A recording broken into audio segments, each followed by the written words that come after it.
often talk about faceless institutions, the CIA, big tech, Wall Street, but to really understand them, it is often very helpful, even necessary, to put a human face on them, to hear from them in the voice and words and intonations of the real humans who run them.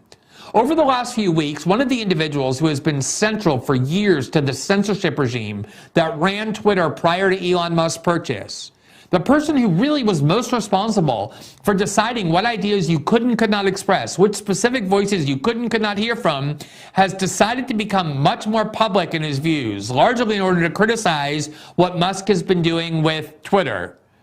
And we should be very glad he made this decision, because listening to him, as genuinely unpleasant as it is, really helps to understand what kind of unelected corporate functionaries and what kind of mentality have wielded a stranglehold over our political discourse. His name is Yoel Roth. Until he quit his job at Twitter in reaction to Musk's loosening of some of the censorship constraints he helped build, he bore the rather creepy and Orwellian title of, quote, head of trust and safety. He was censoring to protect you for your safety because, like Big Brother himself, Yoel Roth loves you. Appearing on the podcast of New York Times columnist and tech writer Kara Swisher, who recently pronounced Musk to be her biggest disappointment in covering tech over 25 years, Roth shed significant light into how he thinks and why he believes censorship was so vital on the platform. Take a good look at the person who has been deciding who deserves a speech platform and who does not. That one I don't think was a mistake. January 6th. So it starts on the 6th, but it also starts prior to that. That's correct. In the weeks leading up, in the weeks between Election Day and January 6th, Twitter moderated hundreds. I think the final number ended up as like 140 separate tweets from just at real Donald Trump that violated various policies. Yes, he was good at that. Integrity policy. Yeah. Every morning it was a new tweet. Much of it was recirculating some of the same narratives, and all of it was focused on the ultimately false claim that the 2020 election had been stolen.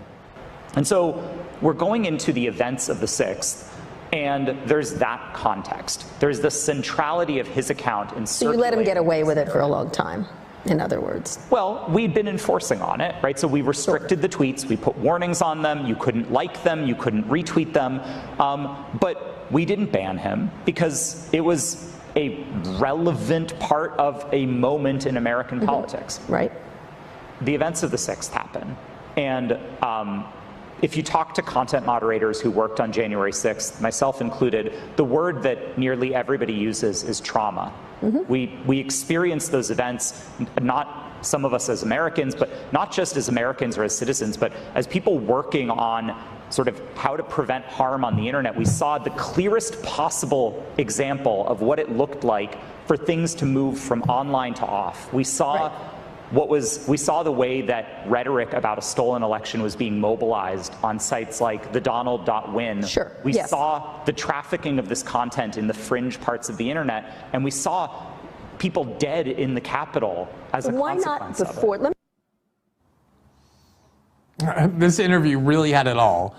Accusations of inciting violence against those with whom he disagrees, warning of the grave dangers of free speech, and, needless to say, deep expositions on how deeply terrifying it is for him to hear criticisms of his work and the jarring trauma from which he and his fellow censors continue to be crippled.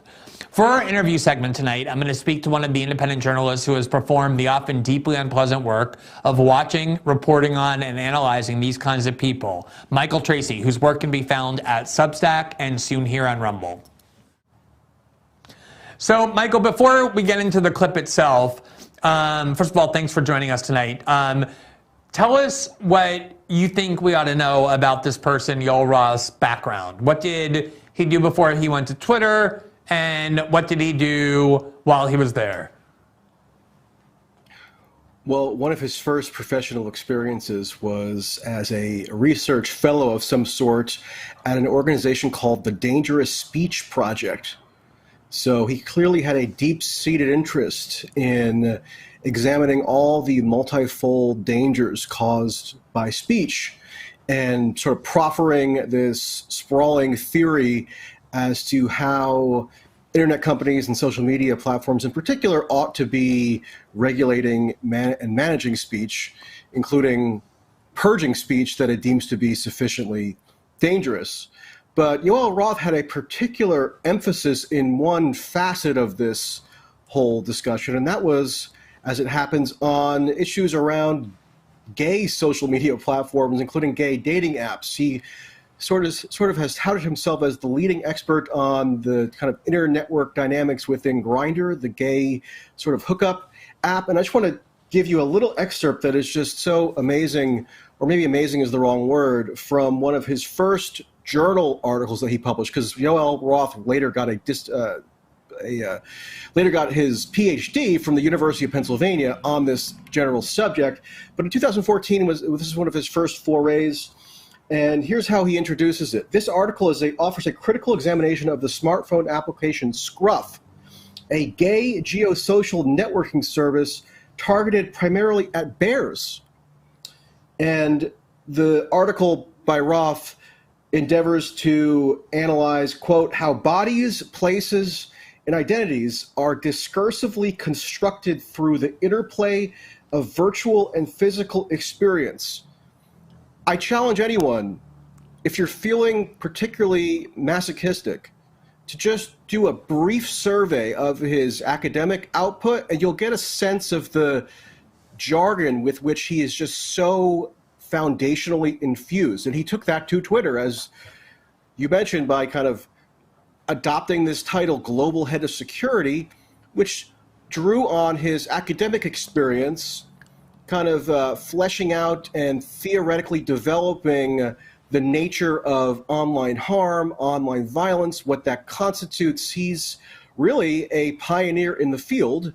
And because he's sort of he was a self-appointed expert in this domain of human affairs that was getting lots of notoriety in the 2010s, that led to him getting basically hired by Twitter as one of their premier executives around critical questions of content moderation policy. Yeah, so just to be clear, I mean, what he's really doing is he's looking at...